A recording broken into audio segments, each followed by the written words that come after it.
Hey everybody, welcome back to All Bites Matter. Thanks for clicking on the video. Just quick thing, I'd just like to talk about one of my sponsors, longtime sponsors, GoPro. Hop on the site, get yourself a GoPro. This is what I use mostly to video all my videos, and they got great products. They got multiple different types of products for any type of things you like to do. Hop on there, grab yourself one. All right, today's topic is Garmin.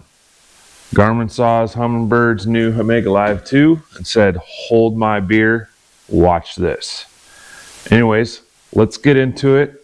They announced 2 new transducers, and let's take a look and see what they got.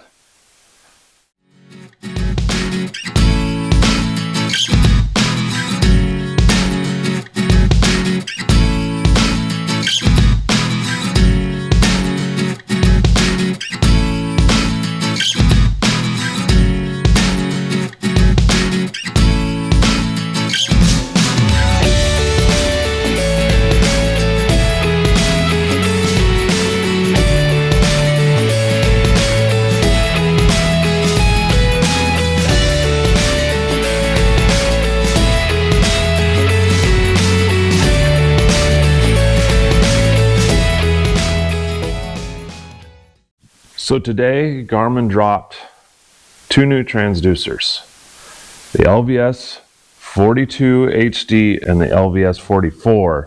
Let's break that down a little bit. So, the LVS42HD, that one is not as long distance as the 44, has a more defined separation, target separation up close. I think it's around 8 inches. Did like 120 something feet. The target separation is like 12.6 inches or something like that. 126 feet max range, I believe.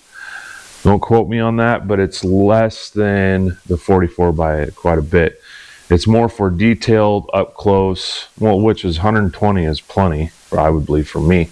But for the people that go out and like deep sea fishing and whatnot, the LVS44 and you know deep waters, or if you're fishing deep lakes, Great Lakes, or anything like that. We'll get into that here in a minute.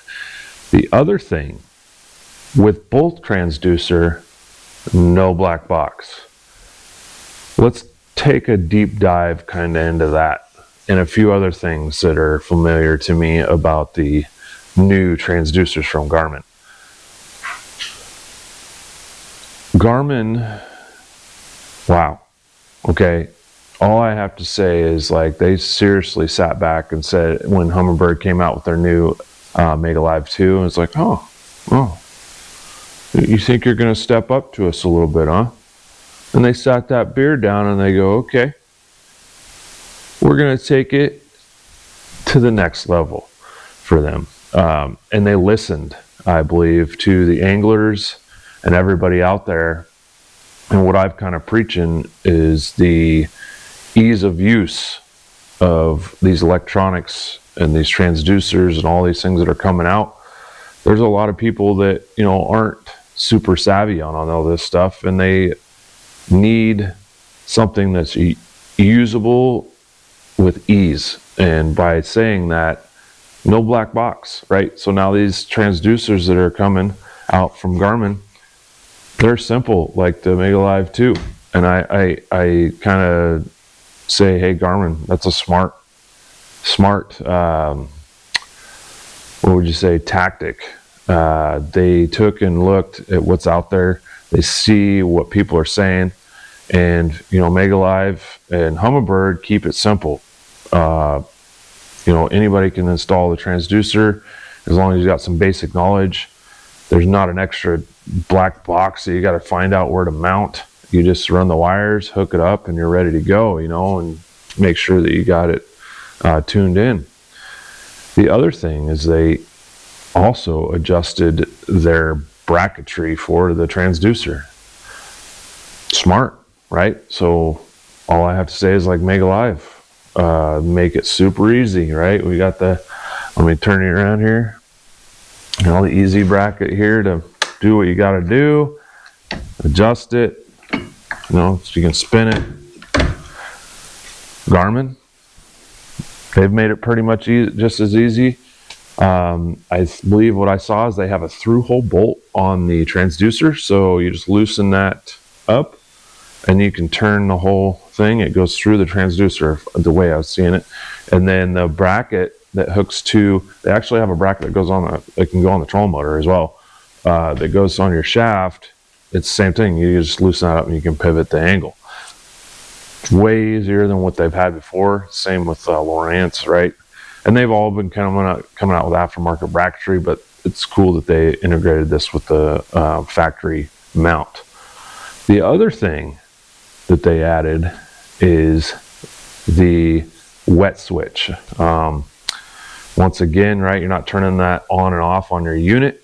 Now you put it in, just like Humminbird, and it senses, and I believe also Lowrance has the same thing, is like you don't have to turn it on and off, right? It knows when it's in the water and it's out of the water, and Garmin stepped up and put that in too, which saves on the transducer, right? It's not running all the time, especially being out of water. It's the hot states, you know, you're running 100-some degree weather, that's black.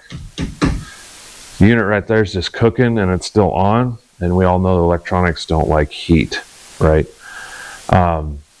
That's super awesome of Garmin to do that. They've also did some on-screen things that are make it a little easier. You can see those details on their website.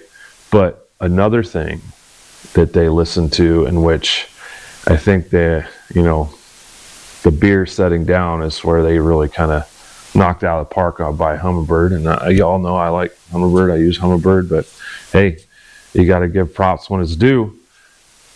Is the new transducers work with most of their old units, right? Now, how well do they work with the other units, the older units? It's too new to tell. We'll find that out. I'm sure everybody out there is going to, give details on, oh crap, this is working great, or oh crap, this doesn't work very well. But Humminbird, right? No, this ain't going to work with this, and we're discontinuing this, and you have to use this. Garmin's like, we'll make it work with the rest of our units. Sorry, Humminbird. Sorry, Lowrance.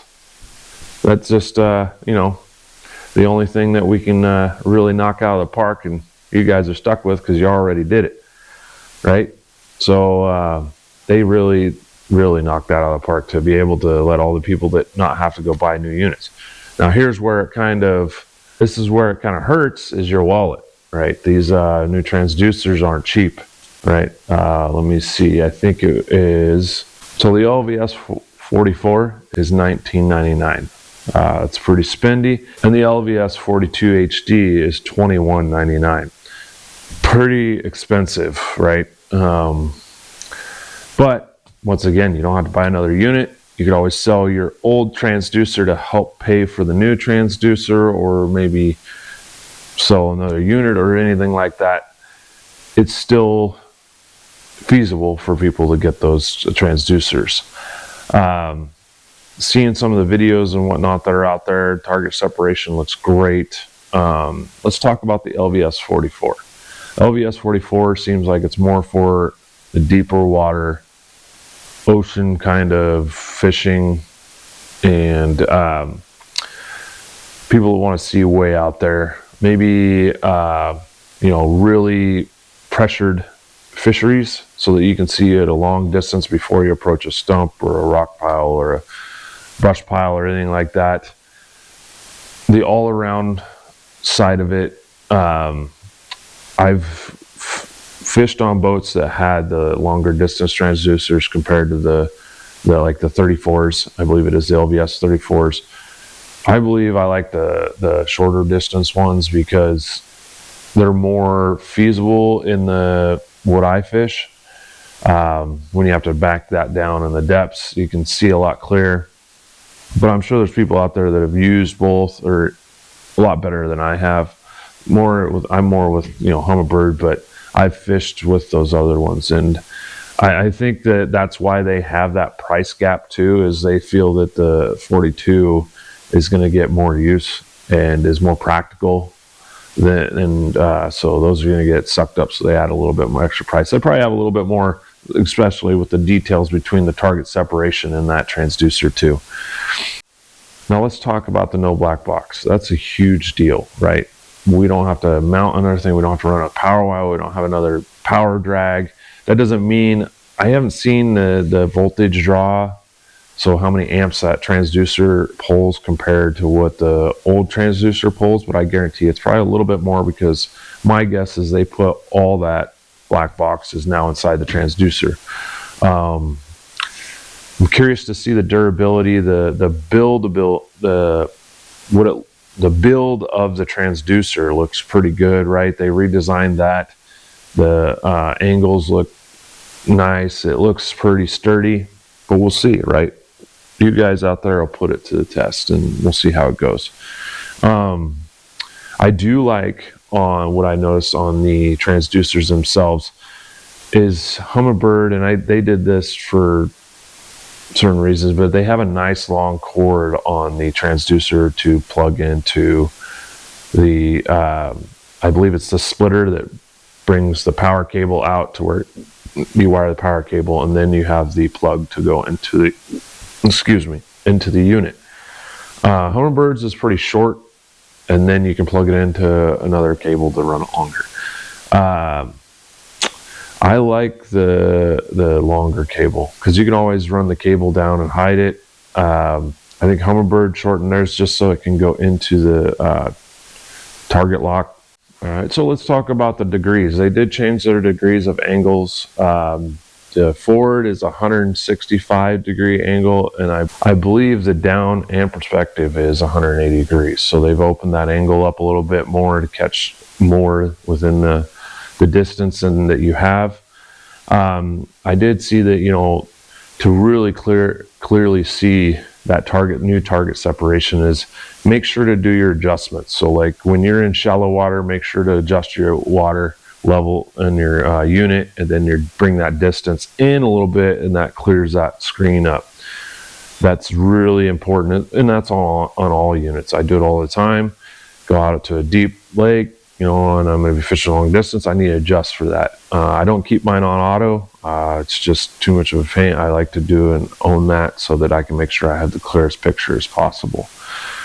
But anyways, that's what I got about it. I'm you know, I have nothing negative to say. You know, Garmin has stepped up and, you know, kind of put something out there that's going to make the other competitors have to once again trying to get up there to number one.